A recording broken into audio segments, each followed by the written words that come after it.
Hello, everybody, and welcome to the Public Sector Sales Podcast. My name is James, and today we're going to be talking about how to write bids with authority. The public sector marketplace is more competitive than ever, and writing cut and copy bids just isn't going to cut it anymore.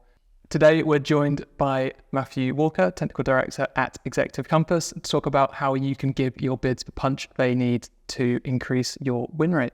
Thank you for joining us today. Yeah, thank you for having me. Before we get going, for those who don't know, could you give a brief introduction to yourself and what you guys do at Executive Compass? Yeah, I can do. Yeah, so my name's Matthew. I'm the Technical Director with Executive Compass. So we're a bid and tender writing consultancy. We support organisations, both large and small, throughout the UK to bid successfully for public sector contracts. I've been with the company around 10 years. My role, fundamentally, I support our writers and our reviewers to make sure that we consistently hit a high standard of writing in everything that we do. So I set what that standard looks like, and then I work with everybody across the team to make sure we do consistently hit that. Fantastic. So there are thousands of opportunities being put into public sector every year, and many thousands of bids being submitted for them, but not all of them are that great, put simply. What is it, in your opinion, your experience? You've worked with hundreds of different clients, writing lots of different bids. What is it, in your experience, for suppliers lack in their bids? Why do they lack authority, essentially? Yeah, well, there's a few things. We'd always say it comes down to the content and the quality of writing, and those two things together have to go hand in hand. So I think a lot of writers, a lot of bidder organisations think that if they present a well-written, well-structured bid, that's sufficient to win. And that is a key part of it. We do need to see bids that are, like I say, well-structured, well-written, read professionally, and have a good impact with the reader. But fundamentally, there has to be good content underneath that as well. So we do need to always start a bid with a very, very strong foundation of point scoring, relevant, specific, detailed content, which aligns to the buyer's expectations and aligns to the actual bidder organisation and what it is that makes them unique as well.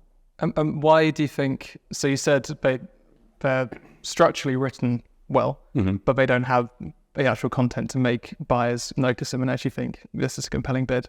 Why is it that the content is lacking itself? What are they not getting the right sort of information given to them, that they don't understand the buyer well? Why is that? It could be a bit of both, and I think a lot of the time people see the tender process as being a bit of an application fill-in exercise. So you get a tender document in front of you, there's a series of questions, they're quite rigidly defined. And I think a lot of organisations would then look at that and think, if I fill in the question, answer what they ask me, that's enough to win. And that's only really sufficient to get you into the race. To actually be successful, we do need something which goes beyond that. So a question, as an example, might say, how will you manage quality?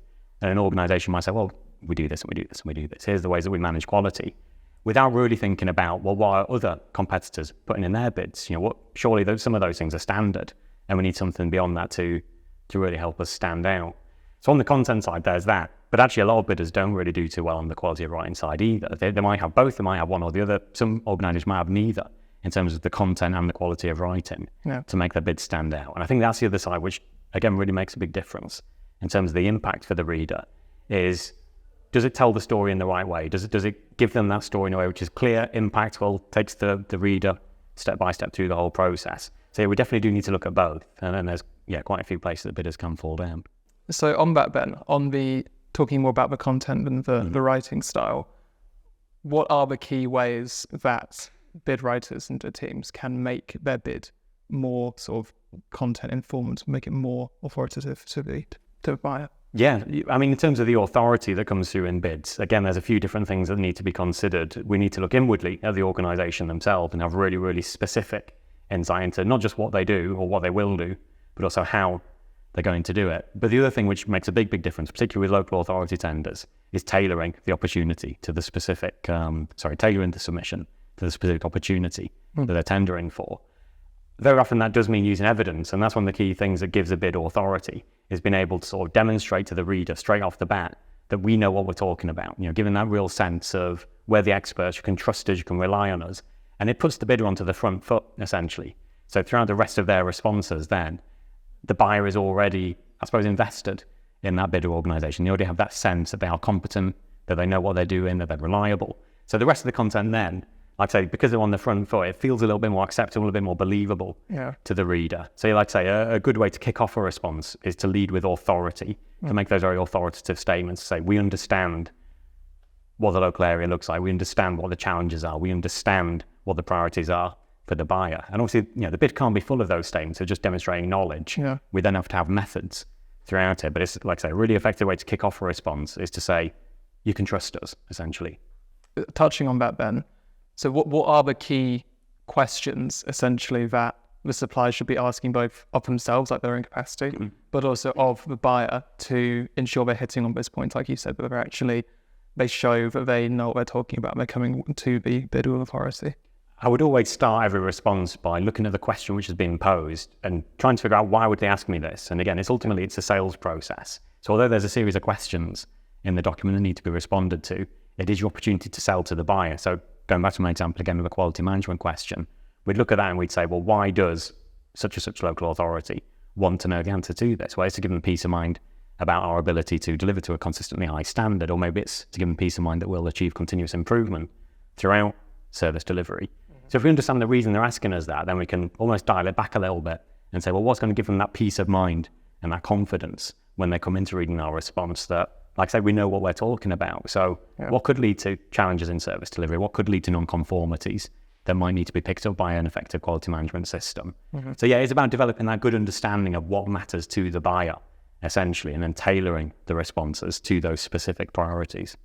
Just to give a bit of context for our listeners, are there any sort of examples for Executive Compass, any case studies that you have where you've really helped a particular client, probably have to name names or something like that, where you've helped them to elevate the authority of their bid beyond what they were capable of doing before?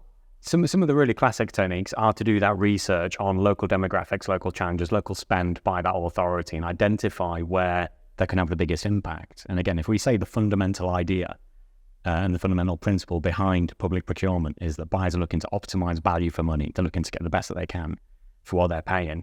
If we understand how much funding is going to certain areas, if we understand what outcomes are being achieved in certain areas, and we can really tailor the bid to say, for what you spend, here's what you'll get, and give them that, like I say, a genuine insight into value for money, not leaving the reader to figure out for themselves, but joining the dots for them and saying, we'll do this, here's how we're going to do it, here's what it means for you, and linking it to, like I say, those ideas of value for money.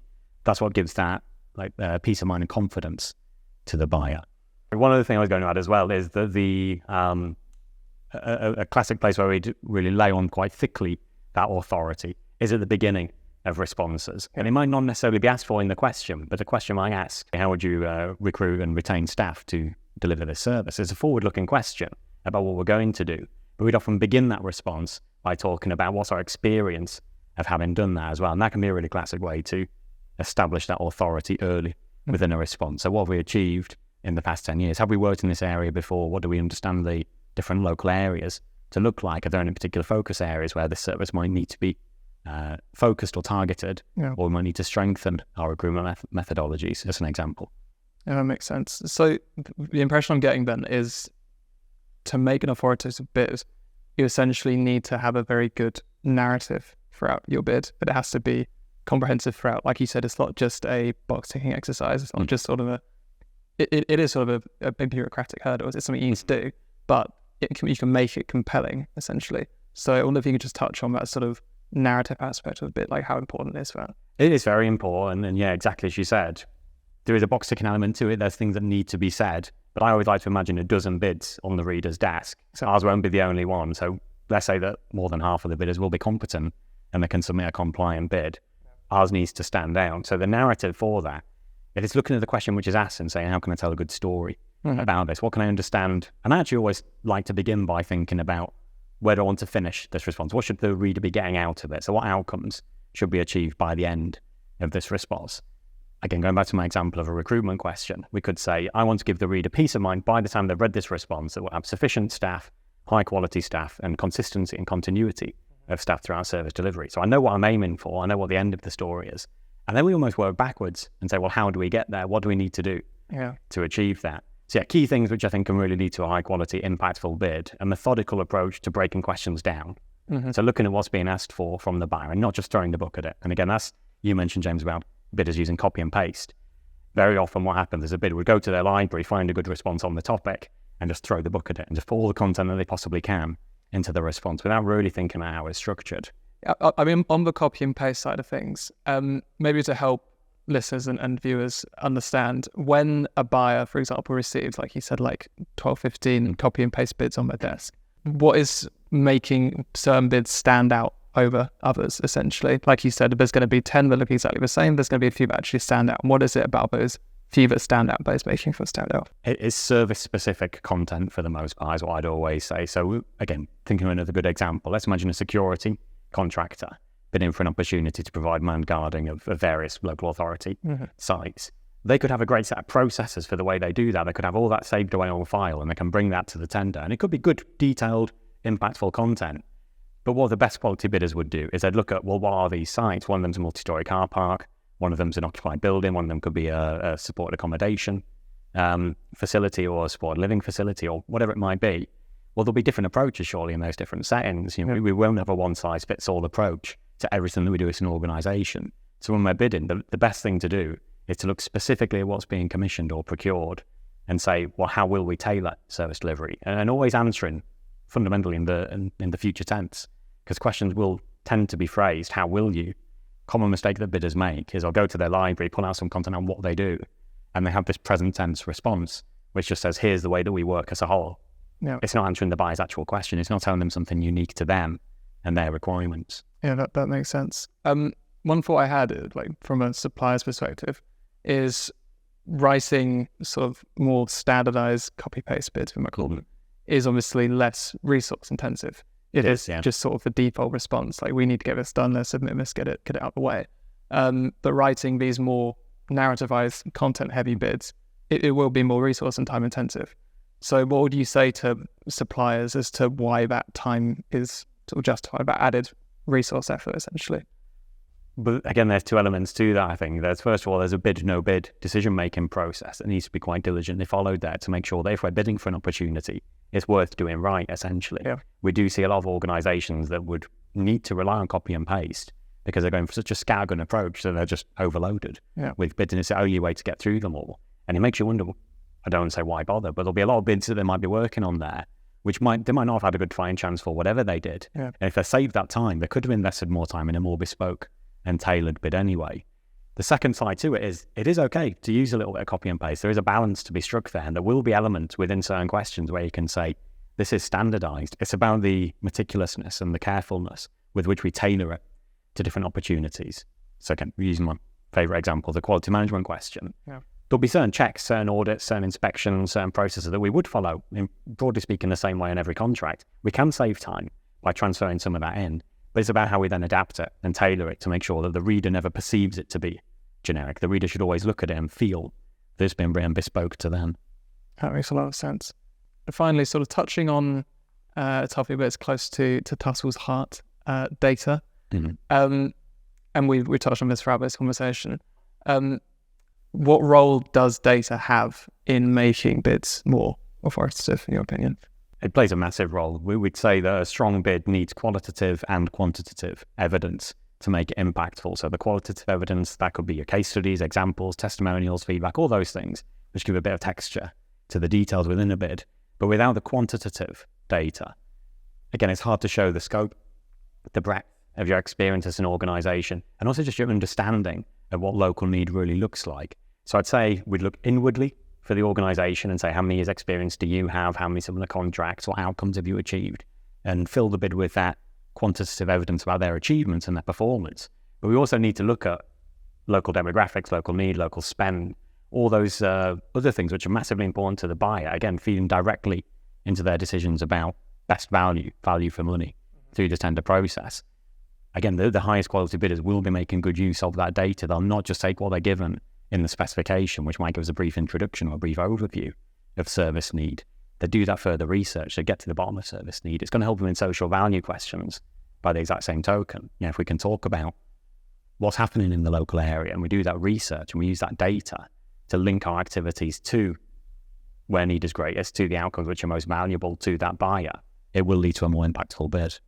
So where does an organisation like Executive Compass fit into this whole bids writing authoritative process? Like, how can you help potential bid writers elevate their bids beyond what they would normally be able to do? We'd always say that the highest quality bids will need basically to have the voice of the organisation who's tendering for us. So we can't just come in and just put our stamp on it. It's about us working with the organisation who's bidding for that opportunity to draw out what makes them special, what makes them unique, where are those value adds which they can bring to the contract. Our role ultimately is where we know what evaluators need to see for a high quality response. So we know what information to draw out. We know how to bridge the gaps, because there will be challenges. There will be areas where bidder organisations might not have a solution to everything, which that's why in the questions. But because we've worked on 7,000, 8,000 bids in the past 14 years, we do know what evaluators want to see. We can draw out those key details. So it's about getting the best information. Like I say, where there are gaps, we know what sort of things might help to bridge those gaps. But then it's also come back to the point we discussed at the very beginning, the quality of writing, to which is presented as well. We know what an authoritative bid looks like. We know what a clear, detailed, impactful bid looks like. And again, it's about not making the reader do the work at the end of the day. So a local authority evaluator or any other public sector evaluator looking at a set of responses shouldn't have to piece it all together and make sense of it. It should be written in such a way that they get the message, they get it clearly, they get it on the first read through, and they can see why it represents the best value for them. So in a nutshell, that's how we add that value, is we know what a well-structured, well-thought-out bid looks like, both in terms of the content and the quality of writing. Excellent. Thank you very much. I think that about wraps it up for this episode today. Thank you, Matthew, for your insights and joining us today.